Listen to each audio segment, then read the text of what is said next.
We are going to continue ring theory of BSc Maths Honours Semester 4. So let's see our next theorem, which is theorem number 7. A finite commutative ring without zero divisors is a field. So let इसके proof में हम लोग लिखेंगे इस तरह से कि let R be a finite commutative ring without zero divisors such that R is equal to x1 x2 dot dot xn. Since यहाँ पर R फाइनाइट था तो हमने यहाँ पर R के पास फाइनाइट नंबर ऑफ एलिमेंट्स ही कंसीडर किए हैं x1 x2 xn तक. नेक्स्ट हमें प्रूफ करना है to prove that R is a field. तो कोई भी रिंग फील्ड कब होता है? जब उसके पास 3 एक्स्ट्रा प्रॉपर्टी होती है. ठीक है, क्या क्या? फर्स्ट होना चाहिए उसके पास कम्यूटेटिव होना चाहिए वो with respect to multiplication. Next क्या होना चाहिए? उसके पास unity element, multiplicative identity element भी हम जिसे कहते हैं वो प्रेजेंट होना चाहिए उस रिंग के पास. ठीक है, क्योंकि एडिटिव तो उसके पास ऑलरेडी होता ही है. नेक्स्ट हमारा क्या हो जाता है कि नॉन जीरो एलिमेंट जितने भी हैं उस फील्ड के, उस रिंग के जितने भी नॉन जीरो एलिमेंट हैं उनके मल्टीप्लिकेटिव इन्वर्स भी उसमें प्रेजेंट होना चाहिए. सो यहाँ पर ऑलरेडी गिवन है क्या कि R जो है वो कम्यूटेटिव रिंग है. ठीक है, तो कम्यूटेटिव रिंग मीन्स उसके पास तो ऑलरेडी वो कम्यूटेटिव तो है ही, तो वो फर्स्ट वाला कंडीशन तो सेटिस्फाई कर रहा है. तो हमें R को फील्ड दिखाने के लिए हमें ये प्रूफ करना हमारा काफ़ी होगा. वही हमने लिखा है, it is enough to show that R has unit element 1 and next every non-zero element of R has multiplicative inverse in R. So हम 1 नंबर प्रूफ करने जा रहे हैं. Let A belong to R be arbitrary such that A not equal to 0 means हमने यहाँ पर R से हमने एक नॉन ज़ीरो एलिमेंट चूज़ कर लिए A आर्बिट्ररी. ठीक है, अब हम नेक्स्ट क्या करेंगे कि A जो हमने चूज़ किया है नॉन ज़ीरो एलिमेंट, उससे हम इन सारे एलिमेंट्स को जो R के पास जो एलिमेंट्स थे उनसे हम मल्टीप्लाई करेंगे. ए को इन सब में हम मल्टीप्लाई करेंगे. Then ax1 ax2 dot dot axn, तो जो हमें मिलेगा वो भी तो R के ही एलिमेंट्स होंगे. तो वही हमने लिखा है, then ax1 ax2 dot dot axn are n elements of R placed in some order. ठीक है, n एलिमेंट्स इसलिए होगा क्योंकि अगर हम यहाँ पे इसको मल्टीप्लाई जो कर रहे हैं x1 x2 dot dot xn, इसके पास तो n नंबर ऑफ एलिमेंट्स है ना, और इसको हमने सबसे मल्टीप्लाई किया है तो इसके पास क्या होंगे? n नंबर ऑफ एलिमेंट्स होंगे. R के ही ये n नंबर ऑफ एलिमेंट्स है जो कि किसी ऑर्डर में रखे गए हैं. ठीक है, और यहाँ पर एक चीज़ और कि सारे एलिमेंट्स होंगे ये सारे डिस्टिंक्ट होंगे. ठीक है, ये क्यों होंगे ये हम अभी शो करने वाले हैं. ठीक है, all these elements are distinct. अगर डिस्टिंक्ट नहीं हुए तो क्या होगा और ये क्यों डिस्टिंक्ट होंगे ये अभी हम देखने वाले हैं. ठीक है, फॉर इसके लिए हम ये शो कर रहे हैं कि for axi is equal to axj a not equal to 0 means अगर डिस्टिंक्ट नहीं हुए ये. ठीक है, अगर डिस्टिंक्ट नहीं हुए सारे एलिमेंट्स तो कोई दो तो आपस में इक्वल होगा. तो हमने लिखा है for axi equal to axj where a not equal to 0. ठीक है, दिस इम्प्लाइज क्या हो जाएगा? ये इस साइड आएगा, ये हमने डायरेक्ट लिखा था यहाँ पर. तो axi minus axj is equal to 0 होगा. ठीक है, तो यहाँ पर सिंस ये रिंग है तो डिस्ट्रीब्यूटिव लॉ तो होल्ड करेगा ही. तो वही हमने डायरेक्ट यहाँ पर लिखा है a इंटू ए कॉमन लेंगे तो xi minus xj is equal to 0 होगा. और एक चीज़ और, यहाँ पर axi इक्वल टू axj है मीन्स i और j आपस में इक्वल नहीं है. ठीक है, where i not equal to j, इसको भी मेंशन कर लेना है. ठीक है, अब हमारे पास क्या आ गया कि a मीन्स ये अगर आप a समझिए और ये b समझिए तो किसी भी दो का प्रोडक्ट यहाँ पर a b is equal to 0 है आपके पास. ठीक है, यहाँ पर आपके पास क्या आ गया? a इंटू बी, इसको अगर आप b मान रहे हैं, इज इक्वल टू 0. और यहाँ पर क्वेश्चन में गिवन है कि R विदाउट जीरो डिवाइजर्स है. तो रिंग विदाउट जीरो डिवाइजर्स में मैंने ये उसके डेफिनेशन में बताया था कि अगर A B is equal to 0 है और जहाँ पे a और b R के एलिमेंट्स हैं तो उसमें क्या होता है कि अगर प्रोडक्ट 0 है means A B is equal to 0 है और वो विदाउट जीरो डिवाइजर्स है तो क्या होना चाहिए? आइदर a इक्वल टू 0 और b इज इक्वल टू 0. तो यहाँ पर हमने सेम चीज़ अप्लाई किया है कि आइदर दिस इक्वल टू 0 और दिस इक्वल टू 0. तो सिंस a तो 0 है नहीं तो क्या होगा हमारे पास? ये वाला को 0 होना पड़ेगा means xi minus xj is equal to 0. और यहाँ पर हम साइड में लिख सकते हैं कि for R has no zero divisors या R is without zero divisors. ठीक है, अब हमें यहाँ से हमें क्या मिल गया? This implies xi is equal to xj. ठीक है, और i not equal to j हमने माना था, ये आप ध्यान रखिएगा. तो हमने क्या दिखाया कि axi is equal to axj अगर हम ले रहे हैं तो हमारे पास क्या आ रहा है? xi भी xj के इक्वल आ रहा है, जो कि पॉसिबल, ये कब पॉसिबल है? जब i इक्वल टू j हो. लेकिन यहाँ पर i is equal to j तो है नहीं, तो ये हमें क्या दे रहा है? कॉन्ट्रडिक्शन दे रहा है. सो इसलिए ये सारे एलिमेंट्स जो है इनमें से कोई भी आपस में इक्वल नहीं होगा मीन्स ये सारे एलिमेंट्स जो है वो डिस्टिंक्ट होंगे. वही हमने यहाँ पर लिखा है.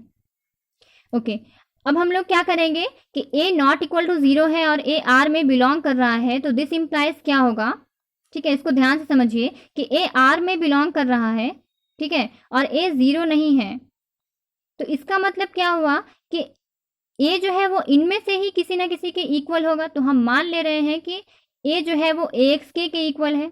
वही हमने यहाँ पर लिखा है, this implies there exist ax के belong to r such that ax के is equal to a, where k का वैल्यू कहाँ से कहाँ तक है, तो where 1 less than equal to k less than equal to n, इनमें से ही किसी के इक्वल है। बस वही हमने यहाँ पर लिखा है, ठीक है।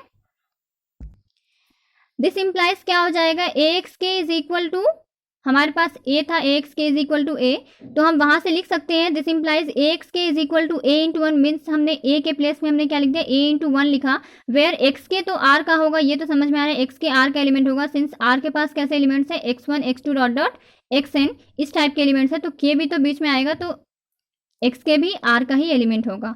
तो अब हम यहाँ पर क्या कर रहे हैं कि x के, दिस इम्प्लाइज x के इज इक्वल टू 1, ये और x के तो r में बिलोंग कर रहा है, ये हमने कैसे लिखा, तो बाय लेफ्ट कैंसिलेशन लॉ, ठीक है। अब आप कहेंगे लेफ्ट कैंसिलेशन लॉ क्वेश्चन में तो मेंशन था नहीं, स्टेटमेंट पे तो गिवन नहीं था थ्योरम के, तो हमने ये कैसे यूज़ कर लिया, तो ये इसलिए यूज़ किया क्योंकि आपको याद होना चाहिए, हमने एक थ्योरम कराया था जिसमें हम लोगों ने ये प्रूफ किया था कि अगर कोई रिंग r जो है वो विदाउट 0 डिवाइजर्स है तो उसके पास कैंसिलेशन लॉ वो होल्ड करता है, कैंसिलेशन लॉ मीन्स उसमें कैंसिलेशन लॉ होल्ड करते हैं। तो यहाँ पर r 0 डिवाइजर्स नहीं है, ये तो क्वेश्चन में मेंशन है, तो यहाँ पर कैंसिलेशन लॉ होल्ड करेगा उस थ्योरम के अकॉर्डिंग। तो यहाँ पर हम कैंसिलेशन लॉ मीन्स लेफ्ट और राइट दोनों ही होल्ड करेगा, तो यहाँ पर हमने लेफ्ट कैंसिलेशन लॉ को बस यूज़ किया है और कुछ नहीं किया है, ठीक है। तो यहाँ पे हमें क्या मिल गया, x के इज इक्वल टू 1 आया और x के r को बिलोंग कर रहा है, तो दिस इम्प्लाइज क्या हो जाएगा, ये r के पास है तो ये इसके इक्वल है, तो 1 भी तो r के पास होगा, तो this implies 1 belong to r। तो हमारे पास हमने प्रूफ कर दिया कि 1 r को बिलोंग कर रहा है, सो हमारा प्रूफ आ गया कि r has unity element. Next हमारा 2 नंबर में हमें क्या प्रूफ करना है कि एवरी नॉन जीरो एलिमेंट जो है r का, उसके मल्टीप्लिकेटिव इनवर्स भी r में बिलोंग करने चाहिए। तो हमने अभी अभी प्रूफ किया है कि r has unity element, means 1 belong कर रहा है r में। तो सिंस 1 बिलोंग कर रहा है r में, तो दिस इम्प्लाइज जैसे हमने यहाँ पर किया था कि 1 r का एलिमेंट है, तो 1 भी ax1 ax2 dot dot axn, इनमें से किसी ना किसी के तो इक्वल होगा 1।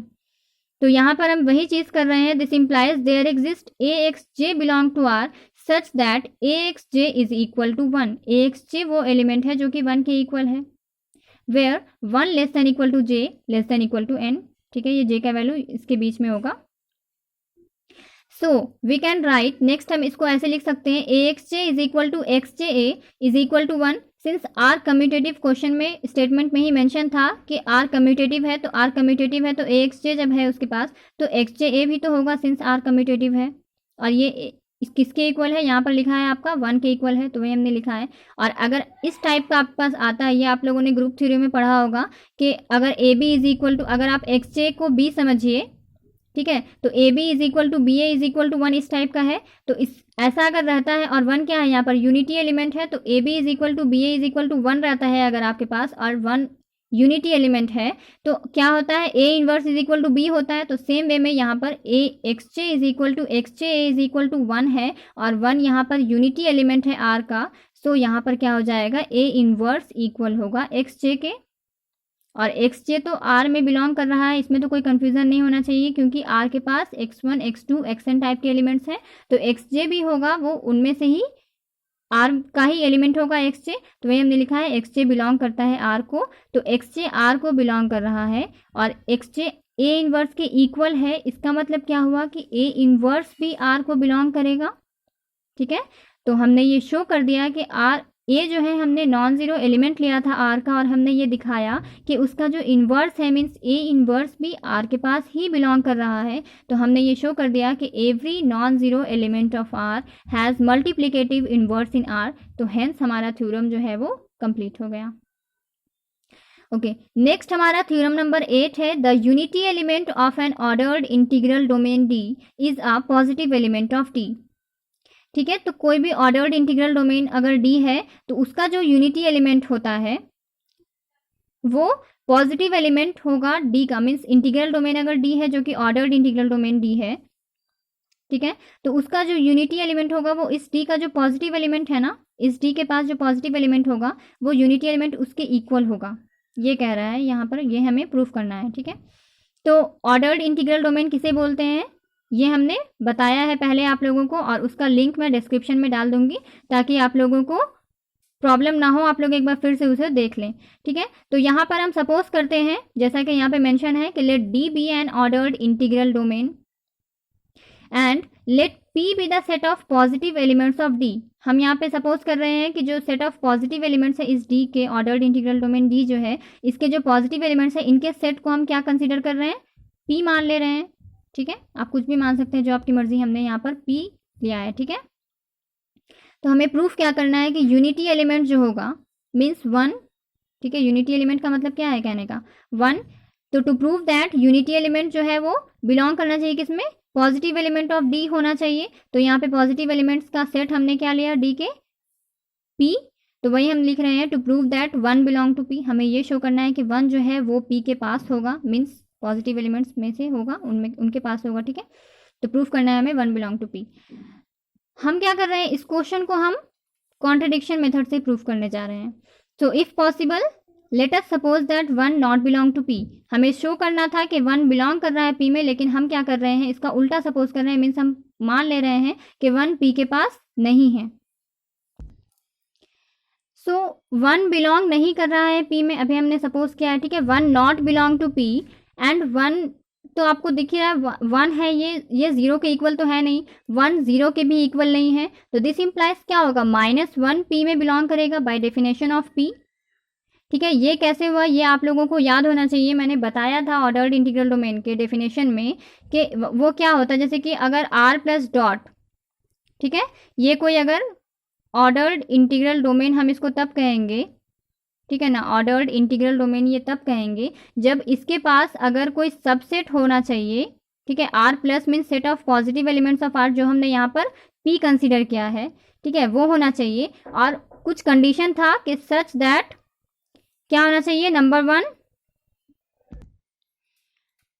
यहाँ पर क्या होना चाहिए, अगर ए बी कोई एलिमेंट है जो कि r प्लस में बिलोंग कर रहा है, तो दिस इम्प्लाइज क्या होना चाहिए, a प्लस बी और ए बी, मीन्स ये क्लोज होना चाहिए, एडिशन और मल्टीप्लिकेशन के रिस्पेक्ट में ये बिलोंग करना चाहिए किसमें, r प्लस में। ठीक है, और दूसरा हमारे पास क्या था कि अगर कोई भी एलिमेंट a हम ले रहे हैं जो कि r में बिलोंग कर रहा है। ठीक है, अगर कोई एलिमेंट हम a लेते हैं जो कि r में बिलोंग कर रहा है, तो उसमें हमारे पास ये होना चाहिए कि 3 कंडीशन में से कोई एक फुलफिल करना चाहिए, means either a is equal to 0 होना चाहिए, और क्या होना चाहिए, a बिलोंग करना चाहिए r प्लस में। ठीक है, जो हमने यहाँ पर p कंसिडर किया है r प्लस के प्लेस में, और क्या होना चाहिए, -a बिलोंग करना चाहिए r प्लस में। तो तब हम कहेंगे क्या कि r प्लस डॉट जो इंटीग्रल डोमेन था वो ऑर्डर्ड इंटीग्रल डोमेन है। ठीक है, तो सेम इसी का हमने यहाँ पर यूज किया है कि 1 बिलोंग नहीं कर रहा है पी में, और 1 ना ही 0 के इक्वल है। ठीक है, ये वाला कंडीशन भी सेटिस्फाई नहीं हो रहा है और ये वाला भी नहीं हो रहा, मीन्स इसको सेटिस्फाई करना होगा। तो वही हमने लिखा है कि -1 बिलोंग टू पी। इसमें कंफ्यूज नहीं होना है, क्योंकि यहाँ पर r प्लस क्या था, set of positive elements of r है ना, तो यहाँ पे हमने वो p मान के रखा है। Set of positive elements of d हमने क्या लिया है, p लिया है, तो इसलिए हमने यहाँ पे लिखा है this implies -1 belong to p by definition of p। This implies क्या हो जाएगा, -1 इंटू -1 भी p को बिलोंग करेगा। ठीक है, तो दिस इम्प्लाइज क्लोज्ड होगा सिंस वो, दिस इम्प्लाइज क्या हो जाएगा, -1 इंटू -1, ये भी हमने थ्योरम कराया था एक, -1 इंटू -1 क्या होता है, 1 के इक्वल होता है। तो दिस इम्प्लाइज क्या हो जाएगा, 1 बिलोंग करेगा p को। ठीक है, जो कि हमें कॉन्ट्रडिक्शन दे रहा है, क्योंकि हम लोगों ने क्या लेके चला था कि 1, तो यहाँ पर भी आपको दिख रहा होगा कि 1 p को बिलोंग नहीं कर रहा है, हमने ये सपोज किया था, लेकिन हमारा क्या आ गया कि 1 p को बिलोंग कर रहा है। तो वही हमने लिखा है this gives a contradiction for 1 not belong to p। Hence, तो इसका मतलब क्या हुआ कि हमने माना ही गलत था, तभी तो हमारा गड़बड़ आया है। ठीक है, तो hence our assumption is wrong, hence 1 belong to p, therefore the theorem is proved. ठीक है, नेक्स्ट थ्योरम नंबर 9 है हमारा, the field I P plus P into P is not ordered. ये आपको पता है क्या है, एडिशन मॉड्यूलो p और ये मल्टीप्लिकेशन मॉड्यूलो p है, तो is not ordered where IP is equal to 0 1 2 3 dot dot P minus 1 and P is prime. यहाँ पर P जो है वो प्राइम है और IP का वैल्यू आपको दिया है 0, ये आपको पता भी है ऐसा होता है, ठीक है। 0 1 2 3 डॉट डॉट P माइनस 1 होता है इसके पास। तो हमें ये शो करना है कि ये जो फील्ड है IP plus P into P वो ऑर्डर्ड नहीं है, ठीक है।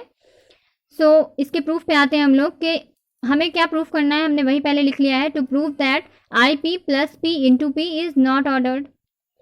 सो if possible let us suppose that, इसको भी हम कॉन्ट्रडिक्शन मेथड से ही प्रूफ करने जा रहे हैं, जैसे हमने थ्योरम 8 को प्रूफ किया है कि if possible let us suppose that IP plus P into P is ordered. हमने मान लिया, हमें प्रूफ करना था कि ये ऑर्डर्ड नहीं है, लेकिन हमने क्या लेके चलेंगे हम कि ये ऑर्डर्ड है। और हमने क्या सपोज किया कि let P be the capital P be the set of positive elements of IP।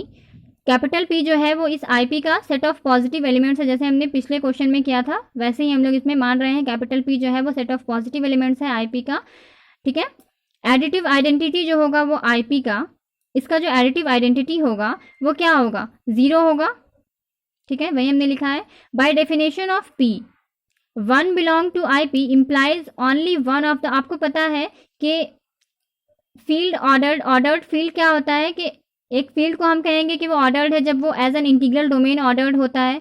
तो इंटीग्रल डोमेन का, ऑर्डर्ड इंटीग्रल डोमेन का डेफिनेशन मैंने अभी भी रिवाइज कराया है आप लोगों को, तो उसके हिसाब से उसके अकॉर्डिंग हमारा क्या हो जाएगा कि P के डेफिनेशन से वही हमने लिखा है 1 बिलोंग कर रहा है अगर IP में, ठीक है, यहाँ पर गिवन भी है 1 बिलोंग कर रहा है IP में, तो implies only one of the following is true, इसमें से कोई एक सही होना चाहिए, मीन्स 2 होना चाहिए। तो दिस क्या क्या ऑप्शन क्या क्या है आपके पास कि 1 इक्वल टू 0 होना चाहिए या 1 बिलोंग करना चाहिए P को, ठीक है, 1 इस P को बिलोंग करना चाहिए, और क्या है additive inverse of 1 belong to P, ठीक है। ये सेम चीज़ है, आपका डेफिनेशन पे ही ये चीज़ हो जाएगा, ठीक है। तो एविडेंटली यहाँ पे तो दिख रहा है 1 0 के इक्वल तो नहीं है ना, 1 0 के इक्वल होता तो नहीं है, तो वही हमने लिखा evidently 1 not equal to 0, means either ये होगा और ये होगा। तो हेंस 1 बिलोंग टू P और additive inverse of 1 belong to P, यही दो हमारे पास ऑप्शन रह जाते हैं। P जो है वो क्लोज्ड है with respect to addition modulo P, ठीक है। फील्ड है, ये जो फील्ड है ये फील्ड के कंडीशन में तो ये आ जाएगा ना, फील्ड होने के लिए वो क्लोज तो होगा। तो P जो है वो क्लोज्ड है with respect to addition modulo P, तो 1 बिलोंग कर रहा है अगर P में, तो दिस इम्प्लाइज क्या हो जाएगा, क्योंकि वो क्लोज्ड है इसके एडिशन मॉड्यूलो P के रिस्पेक्ट में, तो दिस इम्प्लाइज क्या हो जाएगा 1 addition modulo P 1 is belong करेगा P को, सिंस क्लोज्ड है वो ऑलरेडी मेंशन किया है हमने। तो दिस इम्प्लाइज क्या हो जाएगा 2 बिलोंग करेगा P को। सेम वे में अगर 2 बिलोंग कर रहा है P को और ये 1 भी बिलोंग कर रहा है P को, तो फिर से क्लोजर लॉ अगर हम लगाते हैं एडिशन के रेस्पेक्ट में, तो दिस इम्प्लाइज क्या हो जाएगा 2 plus modulo addition modulo P 1 belong करेगा P को, कैपिटल P है ये, ठीक है, और ये स्मॉल p है।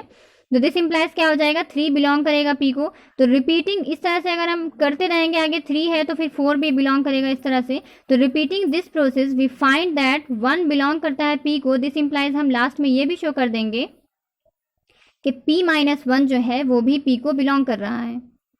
That is 1 belong to P implies additive inverse of 1 belongs to P, ठीक है। मतलब इसका मतलब क्या हो जाएगा कि 1 अगर P को बिलोंग कर रहा है, इसका मतलब एडिटिव इनवर्स जो है 1 का वो भी बिलोंग कर रहा है P को।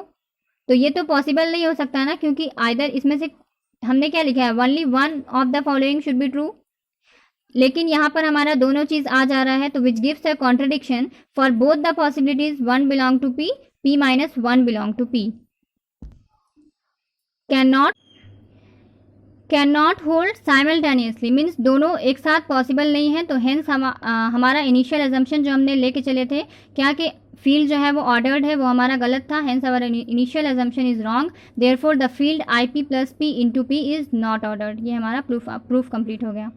नेक्स्ट थ्योरम 10 है हमारा, the set of complex numbers is not ordered integral domain. Means complex number का जो सेट है वो ऑर्डर्ड इंटीग्रल डोमेन नहीं होता, ये हमें प्रूफ करना है। तो let's see be the set of complex numbers, ठीक है। C हमने ले लिया कि कॉम्प्लेक्स नंबर का सेट है C। We know that C plus dot is an integral domain. ये पहले एग्जाम्पल मैंने कराया हुआ है कि C plus dot means complex number addition और मल्टीप्लिकेशन के रेस्पेक्ट में वो क्या होता है, इंटीग्रल डोमेन होता है। नेक्स्ट हम क्या करेंगे, let P be the set of positive elements of C। P को हमने ले लिया क्या कि वो सी के पॉजिटिव एलिमेंट्स का सेट है, जैसा कि हमने थ्योरम 8 में लिया है, ठीक है, और थ्योरम 9 में भी वैसे ही किया है, ठीक है। एविडेंटली क्या है, आई तो बिलोंग करता है, कॉम्प्लेक्स नंबर है तो उसमें आई तो बिलोंग करेगा ही, एंड आई 0 के इक्वल नहीं होता है, ये आपको पता है, ठीक है। आई इज इक्वल टू क्या होता है, रूट अंडर -1, तो जो कि 0 के इक्वल तो है नहीं, तो हमने लिखा है आई बिलोंग करता है सी को, and I not equal to 0। तो बाय डेफिनेशन ऑफ पी, इस पी के डेफिनेशन से जो हमने पहले भी थ्योरम 8 में जिसका यूज़ किया है, आप थ्योरम 8 अगर देखे हैं तो आपको समझ में आना चाहिए कि यहाँ पर उसी का हमने यूज़ करके ये लिख सकते हैं हम कि hence either, since I not equal to 0 है तो हेंस आइदर आई बिलोंग करेगा पी को और माइनस आई बिलोंग करेगा पी को, ठीक है। आप यहाँ पे लिख सकते हैं by definition of P. Next हम क्या करेंगे, आई बिलोंग करेगा पी को, दिस इंप्लाइज क्या हो जाएगा, I into I belong to P by definition of P, since वहाँ पर हम लोग क्या करते थे, एडिशन और मल्टीप्लिकेशन के रेस्पेक्ट में क्लोज्ड भी होता है, ऑर्डर्ड इंटीग्रल डोमेन का डेफिनेशन में मैंने अभी बताया था, ठीक है। तो आई इंटू आई भी पी के पास होगा बाई डेफिनेशन ऑफ पी।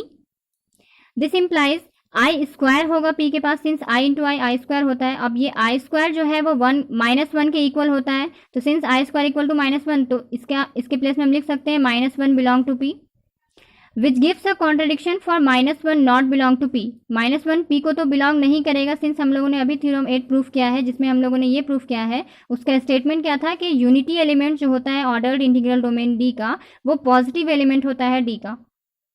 सो वहाँ पर क्या आया था हमारा यूनिटी एलिमेंट मीन्स 1, वहाँ पे हमने ये शो किया था कि 1 बिलोंग करता है पी को, जहाँ पे पी जो है वो सेट ऑफ पॉजिटिव एलिमेंट था डी का। तो उसके अकॉर्डिंग थ्योरम 8 के अकॉर्डिंग हम यहाँ पर लिख सकते हैं कि ये हमें क्या दे रहा है, कॉन्ट्रडिक्शन दे रहा है, क्योंकि -1 पी को बिलोंग नहीं करेगा। सो यहाँ पे हमारे पास क्या आ गया कि आई पी को बिलोंग कर रहा है, तो हमें ये कॉन्ट्रडिक्शन देने लगा, तो हमने क्या लिख दिया, सो आई तो पी को बिलोंग नहीं करने वाला है, so I not belong to P.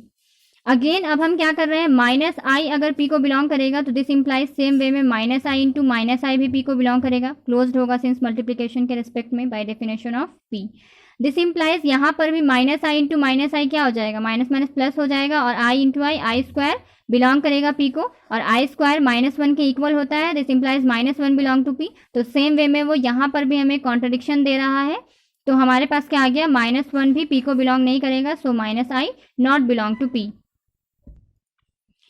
Thus we have I not equal to 0, I not belong to P, minus I not belong to P। तो हमारे पास क्या आ गया कि I ना ही 0 के इक्वल है, ना ही I P को बिलोंग कर रहा है, ना ही उसका जो इन्वर्स है एडिटिव इन्वर्स मीन्स -I, वो भी P को बिलोंग नहीं कर रहा है। That is any one of the following, I equal to 0, I belong to P, minus I belong to P does not hold. ये तीनों में से कोई भी होल्ड नहीं कर रहा है। इसका मतलब क्या है कि C जो है वो ऑर्डर्ड इंटीग्रल डोमेन नहीं है, चूंकि ऑर्डर्ड इंटीग्रल डोमेन के डेफिनेशन के अकॉर्डिंग ये तीनों में से कोई एक तो होल्ड करना चाहिए था, लेकिन कोई भी होल्ड नहीं कर रहा है, तो हम लिख सकते हैं कि सी जो है वो ऑर्डर्ड इंटीग्रल डोमेन नहीं है, मीन्स सी क्या था, सेट ऑफ कॉम्प्लेक्स नंबर। तो हमने प्रूफ कर दिया कि सेट ऑफ कॉम्प्लेक्स नंबर जो है वो ऑर्डर्ड इंटीग्रल डोमेन नहीं होता है। सो आज के लिए बस इतना ही, और अगर आप लोगों को कोई भी डाउट रह गया होगा, ठीक है, या ऑर्डर्ड इंटीग्रल डोमेन के डेफिनेशन मैं बार बार बोल रही हूँ, उसका लिंक मैं डिस्क्रिप्शन में डाल दूंगी, वो आप लोग वहाँ से ज़रूर देख लें, क्योंकि उसके डेफिनेशन के बिना थ्योरम करना पॉसिबल नहीं है, ठीक है। तो थ्योरम अच्छे से समझ में आए, इसके लिए ज़रूरी है कि आप डेफिनेशन को अच्छे से क्लियर रखें। सो डेफिनेशन आप वहाँ से देख लीजिएगा, देन आप थ्योरम देखिए, आपको अच्छे से समझ में आ जाएगा। अगर फिर भी कोई डाउट रहता है तो आप हमें कमेंट में पूछ सकते हैं। ओके।